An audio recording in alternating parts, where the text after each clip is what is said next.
Tac, tac, tac. Entonces, la DTFT es una abreviación de Discrete Time Fourier Transform. ¿Ya? Luego vamos a ver lo que es la Discrete Fourier Transform, la DFT. ¿Ya? La DFT es Discrete Fourier Transform. Y estas son dos cosas diferentes, vinculadas pero diferentes. ¿Ya? Esto es lo que se puede ver desde un punto de vista tal vez teórico, ¿ya? Porque esto es continuo. Ahorita vamos a ver que esto es continuo, ¿ya? Y esto es discreto y es lo que se ve, lo que se implementa al final, lo que está en los softwares, en MATLAB y demás, es esto de acá, ¿ya? Pero para llegar a esto, pues hay que entender esto, porque esto es como una versión discreta de esta de acá. Discretizando, vamos a ver que discretizando la DTFT llegamos a la DFT, ¿ya? Pero vamos paso por paso, ¿ya? Un poco les he mostrado la ruta, el objetivo final, digamos. Vamos a empezar por esto. Y sobre todo para que cuando ustedes vean DFT, DTFT, ubiquen que son cosas diferentes. No es lo mismo. Un minuto, ¿qué es lo que quería decir? Ya. Entonces empecemos por la definición. La definición de la DTFT, Discrete Time Fourier Transform, es esto de acá. Levanten la mano para que vayan notando puntos. Estos puntos entrarían, yo creo, en el tercer parcial. O en el parcial que necesiten puntos, ¿no? Da lo mismo al final. Esta es la definición. ¿A qué les hace recuerdo esa fórmula? ¿A qué cosa que vamos a evaluar este sábado les hace recuerdo esta fórmula? Sí, Patricio. De cierta forma es igual a la transformada z, solo que en vez de e elevado menos j omega n tendríamos z a la menos 1. Exacto. Si recordamos, la transformada z tiene esta cara, ¿no? La transformada z de una señal discreta es una sumatoria de la señal o función z a la menos n, desde menos infinito hasta infinito. Esto hemos visto las últimas clases, es la práctica que están realizando, es sobre esto, y esto es lo que va a entrar en este sábado, ¿no? Entonces ya conocen. Y hay una similaridad. ¿Dónde está la diferencia? Como dijo Patricio, si hacemos que z sea e a la j omega, obtenemos esto. Fíjense, si acá yo coloco en vez de z e a la j omega, obtengo exactamente esta forma. ¿Ya? Si recordamos en el continuo,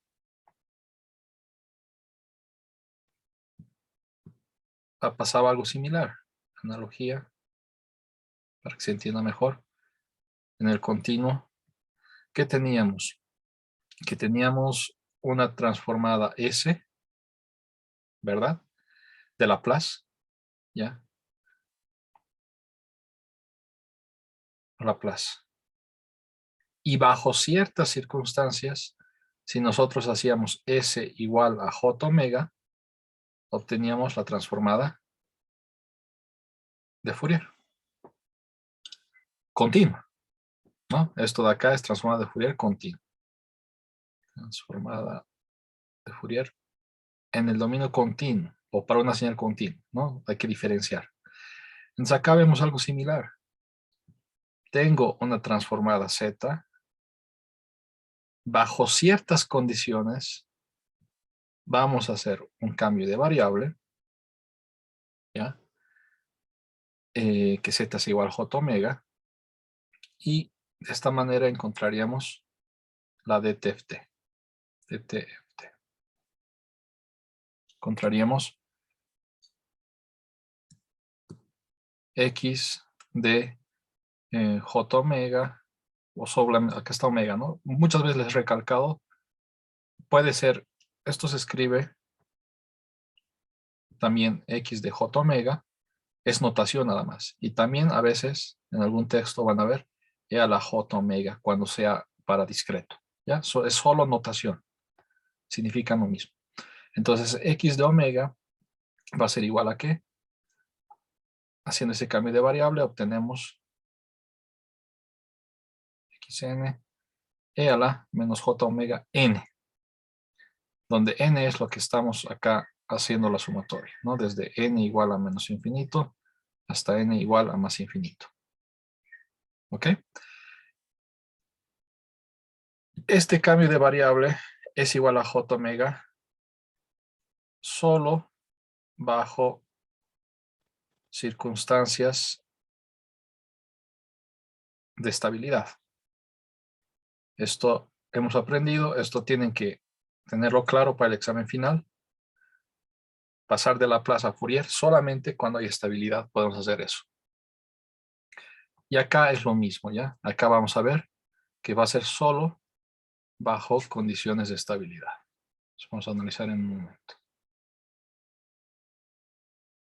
Pero hay la misma condición. Ya. Sí, continuamos con esta parte. Quiero analizar un poquito más en detalle qué significa esto de acá. Haciendo la analogía,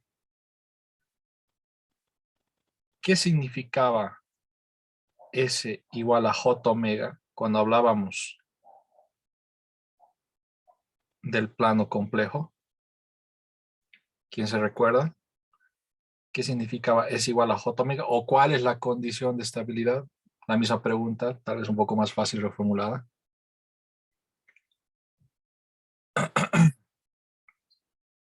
Esto no tiene que olvidarse para el examen final, ¿no? Es, Ingeniero, disculpe, ¿es cuando ese es un número real y otro es imaginario? S igual a J omega es cuando es total, es imaginario puro. Solamente hay un imaginario. ¿Ya? Y en otras palabras, este S J omega es cualquier número imaginario puro. Solo entiende J. Es decir, cualquier número que esté en esta recta, es decir, el eje imaginario. Es igual a J omega, es el eje imaginario. Y por eso, la condición de estabilidad, recordamos que es, cuando estamos en el continuo, que el eje imaginario o es igual a J omega esté incluido en el ROC, en la región de convergencia. Esto es un recordatorio de lo que ya hemos visto, de lo que no tienen que olvidarse para el examen final. ¿Ya? Entonces nosotros analizábamos la región de convergencia y tenía que estar el eje imaginario incluido, digamos, para que haya estabilidad. ¿Ya? Por ejemplo. Entonces, quiero hacer lo mismo acá. Quiero analizar qué es Z e a la J omega. Es un Euler.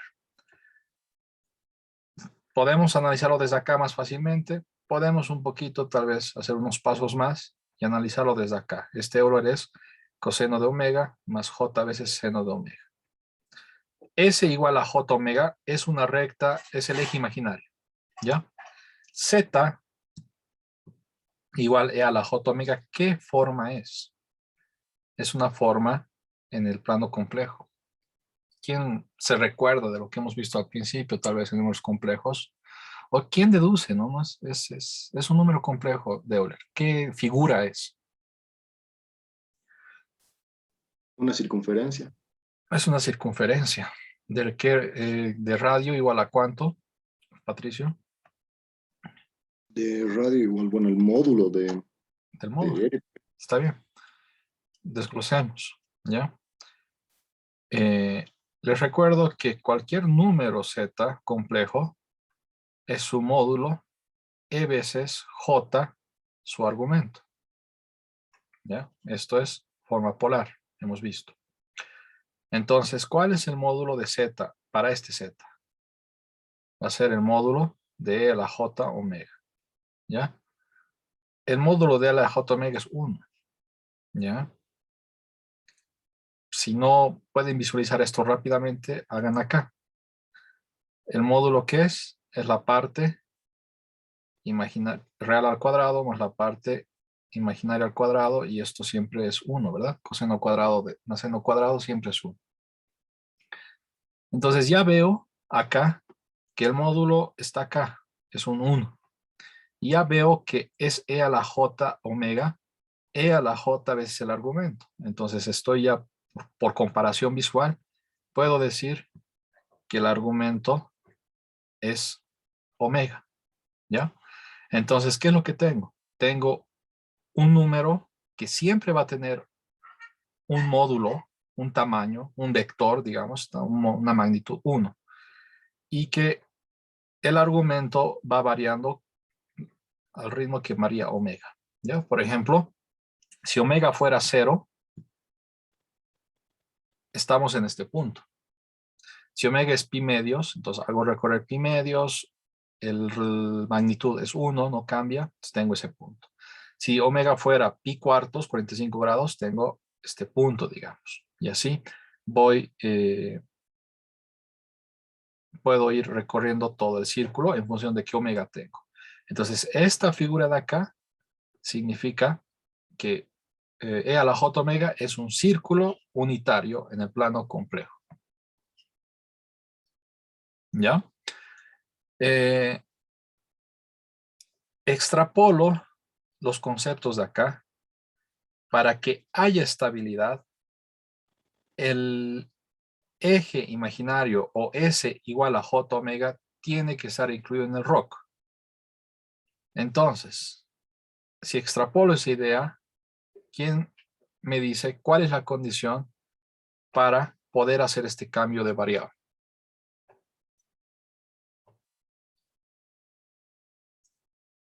Si extrapolo la misma idea, los mismos argumentos, para que haya estabilidad, esto de acá tiene que estar incluido en la región de convergencia. ¿Ok? Esto de acá tiene que estar incluido en el ROC, este círculo. O simplemente tiene que haber condición de estabilidad. Porque ya habíamos visto también, por otro lado, que si el círculo unitario está en la región de convergencia, entonces hay estabilidad. Entonces Z igual a E a la J omega, ¿ok? Es decir, el círculo unitario tiene que estar incluido en el ROC. ¿Ya? Entonces, mismas ideas. ¿Qué es lo que tengo? Transformada Z, obtengo, calculo, como ya hemos aprendido, hago el cambio de variable, ¿y qué es lo que obtengo? La DTFT.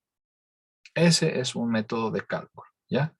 Esto es un segundo método de cálculo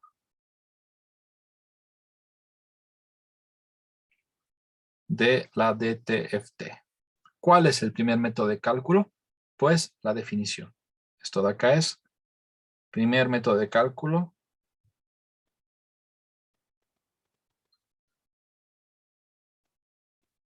Y es realizar la sumatoria como tal. Hacer la sumatoria. En vez de hacer una sumatoria con Z o transformar Z, hacer la sumatoria acá. ¿Ya? ¿Qué era la transformada de Fourier? La transformada de Fourier era la respuesta en la frecuencia. La DTFT pues tiene el mismo significado. ¿Ya? Es la transforma, podemos llamarla respuesta en la frecuencia o frequency response. ¿Ya?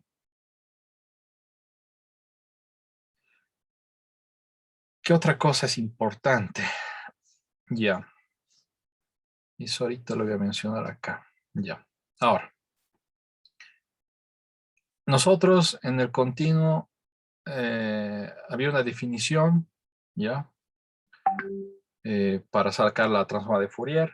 Era la integral de bla, bla, bla, bla, bla, bla. ¿Ya? Podíamos hacer con Laplace. Primer método, segundo método era a través de Laplace. Primer método era por la definición, hacer la integral. ¿Ya? Y había una fórmula o un método para sacar la inversa. ¿Ya? Para Fourier, la inversa, había una fórmula. Que si ven en su formulario, es una integral. ¿Ya? Entonces acá tenemos la misma lógica.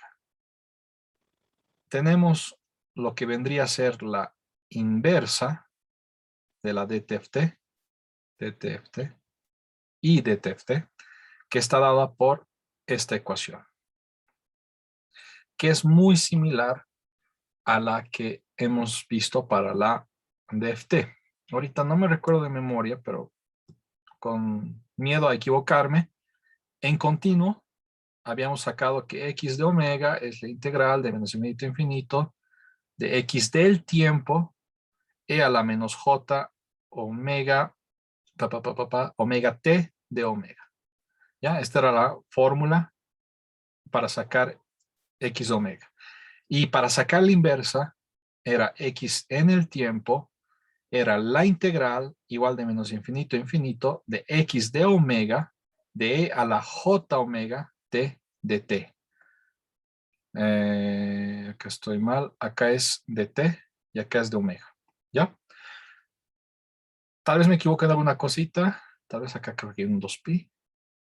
No me recuerdo, ¿ya? Tal vez hay algo que me estoy olvidando, pero más o menos es eso, ¿ya? Les recuerdo. Teníamos una fórmula para calcular la transformada de Fourier, por definición, y había uno para la inversa de la transformada de Fourier, ¿ya? Y acá tenemos lo mismo, ¿ya? Esta es la definición para la transformada y esta es la definición para la inversa, que tiene algo similar. Este 2pi lo voy a colocar atrás para que se visualice mejor.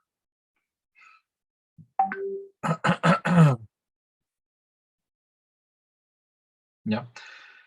La inversa, ¿ya? Es similar que a lo que habíamos visto antes, solo que con una fuerte diferencia, importante diferencia, que los límites solamente es desde menos pi a pi. ¿Ok? Voy a borrar esta parte. Entonces tenemos acá la fórmula para hallar x de omega y solamente de menos pi a pi. ¿Por qué de menos pi a pi? Por la siguiente razón. Cuando yo hago e a la j, ya, vamos ahí. Antes de que me olvide lo importante,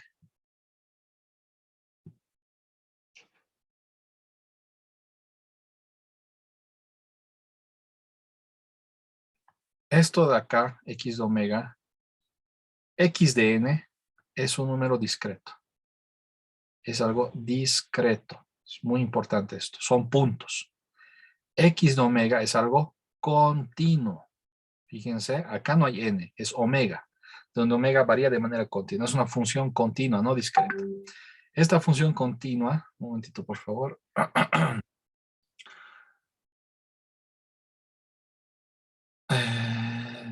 Ahora sí.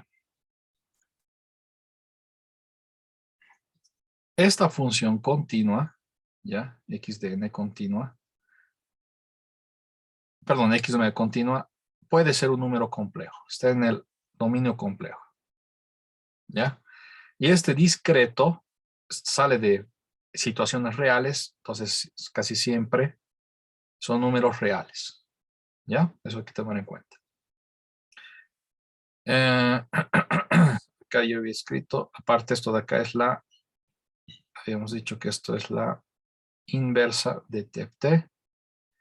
Esto de TFT. Y acá habíamos dicho que esto es la, también podemos llamar frequency response, ¿ya? De TFT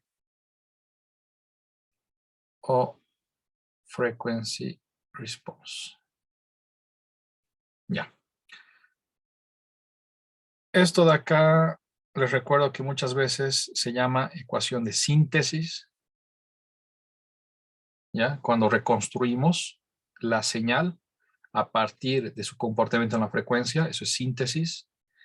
Y cuando construimos, cuando buscamos la respuesta en la frecuencia a partir de la señal, es una ecuación de análisis, es para analizar. Quiero analizar la función en otro espectro, en el espectro de las frecuencias, estoy analizando, es una función de análisis.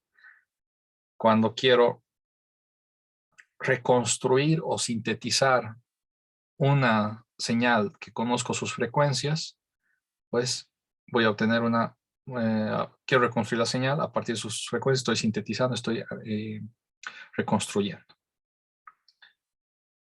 Ahora,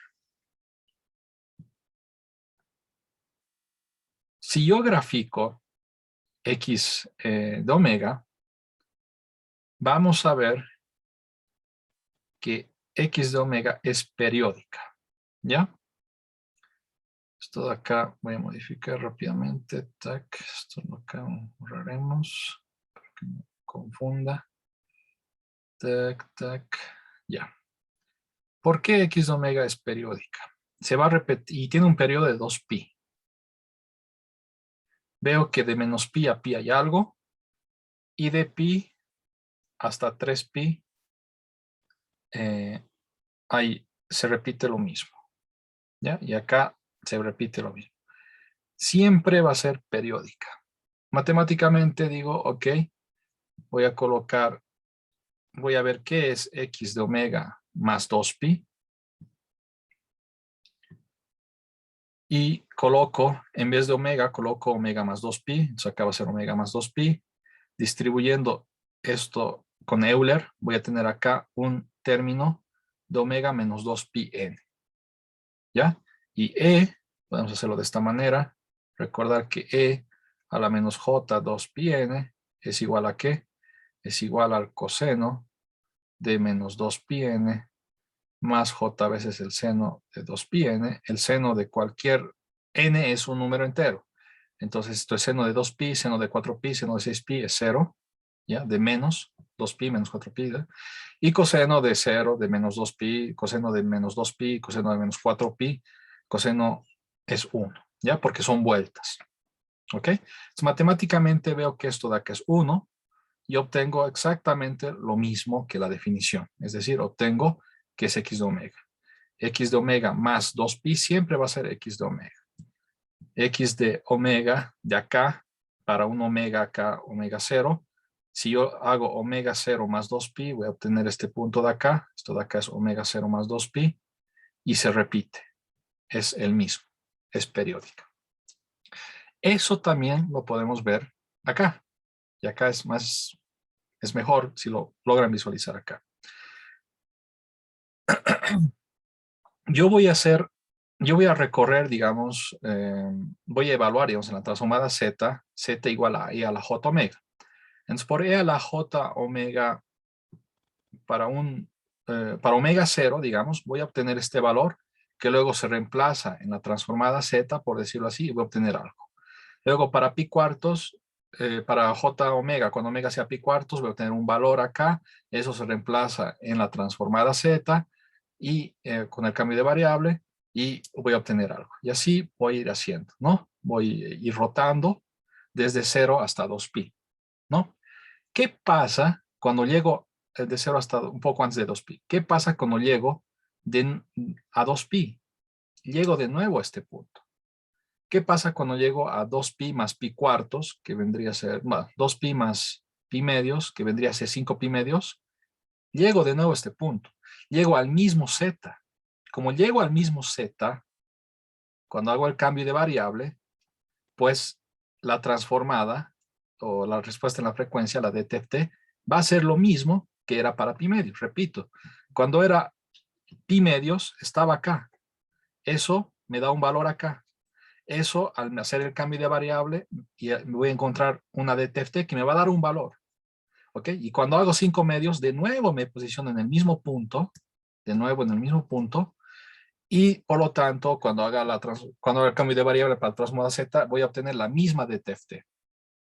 Estamos viendo desde otro enfoque Acá era un enfoque en la fórmula, digamos, matemática.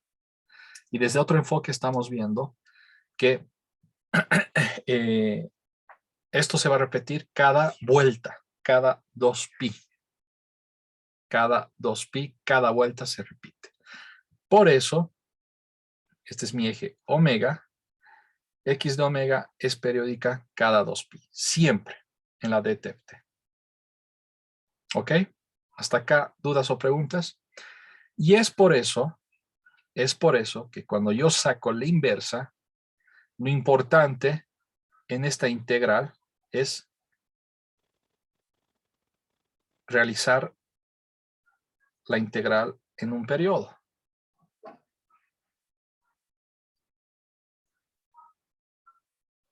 En un periodo, y sabemos que el periodo es 2pi. Puedo hacerlo desde menos pi hasta pi, puedo hacerlo desde 0 hasta 2pi, puedo hacerlo desde pi medios hasta 5 pi medios. No importa, tiene que dar el mismo resultado. Lo importante es que hace la integral en un intervalo de periodo. ¿Ok? De ahí viene la razón de estos límites. ¿Ya? ¿Dudas, preguntas, comentarios hasta acá? ¿Quiénes han participado? Me voy a anotar. Patricia ha participado 2 veces. Yasmín, participaste, ¿verdad? ¿Eras tú? ¿Y alguien más que me he olvidado? ¿Quién era la tercera persona? Diga yo, levante la mano. Bueno, luego me avisa ya.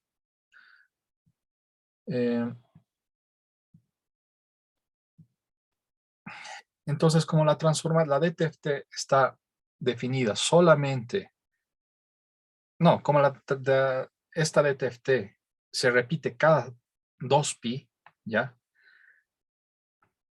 Solamente describimos o graficamos en un intervalo, porque luego sabemos que se repite. Entonces, generalmente lo que encontramos, lo que vamos a analizar, es en un intervalo que va a medir 2pi, ¿ya? Entonces, desde menos pi hasta pi, tenemos exactamente lo mismo, pero solamente en esa parte. Y como dije anteriormente, esto de acá es la frequency response, es el contenido en la frecuencia de la señal. ¿Ok? Déjenme ver si tengo que añadir algo más acá que sea importante. A ver, ya he dicho esto. Tenemos esto. Ya. Entonces, acá. No nos olvidemos, ¿no? Cuando estamos de 0 a 2pi. Acá por si acaso lo pondré también. ¿Por qué hay periodicidad? ¿Por qué el periodo es 2pi? Porque estamos evaluando en el círculo z igual a j omega, que es el círculo unitario. Entonces, cada vuelta vamos a llegar sobre el mismo punto de evaluación, a la tercera vuelta del mismo punto, y por lo tanto se va a repetir el mismo resultado.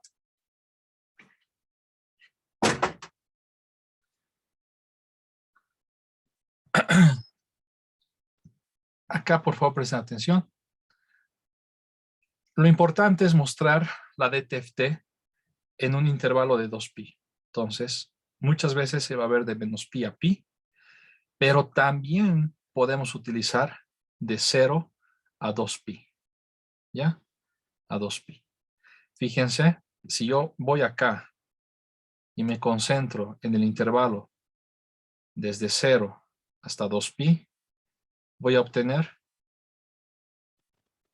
esto de acá. Entonces puedo también dibujar esa cosa mostaza, es esto de acá, cuando lo amplío, digamos, para mejor visualización. ¿Ya? 0 a 2pi o de menos pi a pi. Ok.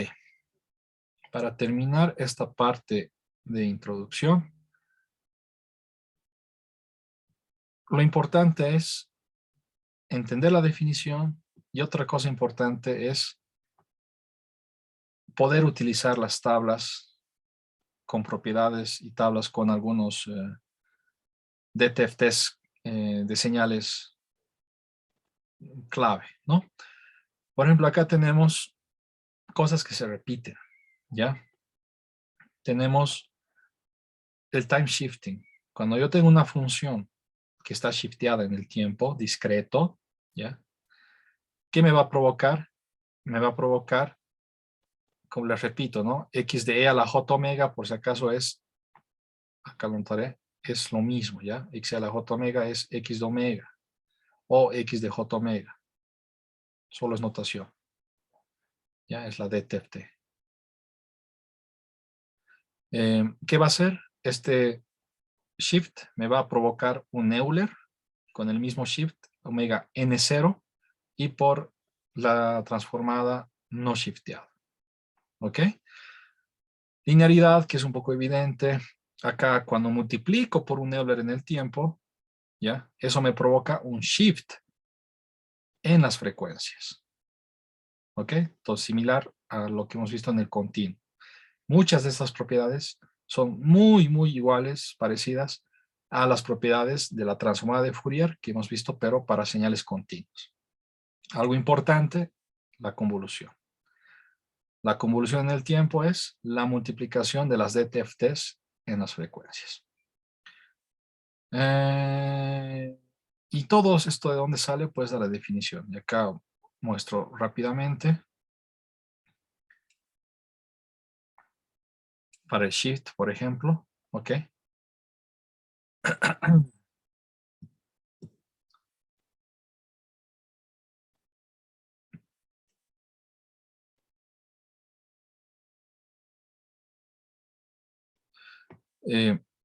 Si tengo un shift xn menos m, estoy shifteando con m, ¿ya? Y sabemos que me va a dar esto como resultado. ¿De dónde sale? De la definición. X de n menos m, e a la menos j omega n, ¿no? ¿Qué es lo que hago? Hago un cambio de variable. Necesito que esto sea una letra, entonces digo n menos m que sea r, y por lo tanto n que va a ser r más m, ¿ya? Entonces, acá va a ser x de r, x de menos j omega n, pero n que es r más m, ¿ok? Y de acá lo que hago es distribuir esto exponencial, no sé, es exponencial a la potencia de la suma, es la multiplicación de los exponenciales. Y finalmente, lo que tenemos acá es que este término es un número constante, no tiene r, entonces no, la sumatoria no afecta, esto sale fuera de la sumatoria y llego a esto de acá, que es la DTFT de la señal de base. Entonces, obtenemos el resultado de la tabla. ¿Ya? ¿Qué más? ¿Qué más? ¿Qué más? ¿Qué más? Había algo de propiedades, podríamos encadenar para no volver después. Es lo mismo.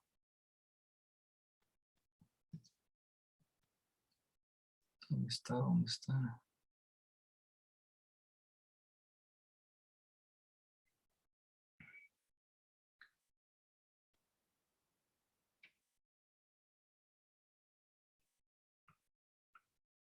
Por si acaso notemos, aparte, estas propiedades principales.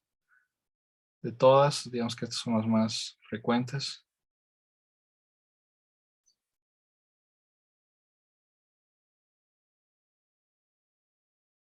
Si tengo esto y su transformada es esto, la DTFT, cuando hago un shift en el tiempo, esto es un exponencial en las frecuencias.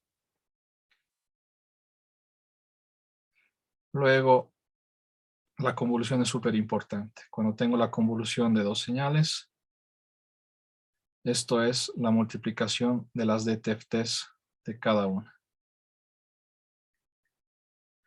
Y esto aparece de vez en cuando, ¿no? N veces x a la n es j veces la derivada de xe a la j omega de la transformada respecto de omega, ¿no? Y esto está por acá. nxn es j veces la derivada, ¿no? Y había algo similar con j veces la derivada, o la derivada conocíamos la transformada continua de Fourier. Entonces, lo mismo. ¿Ok?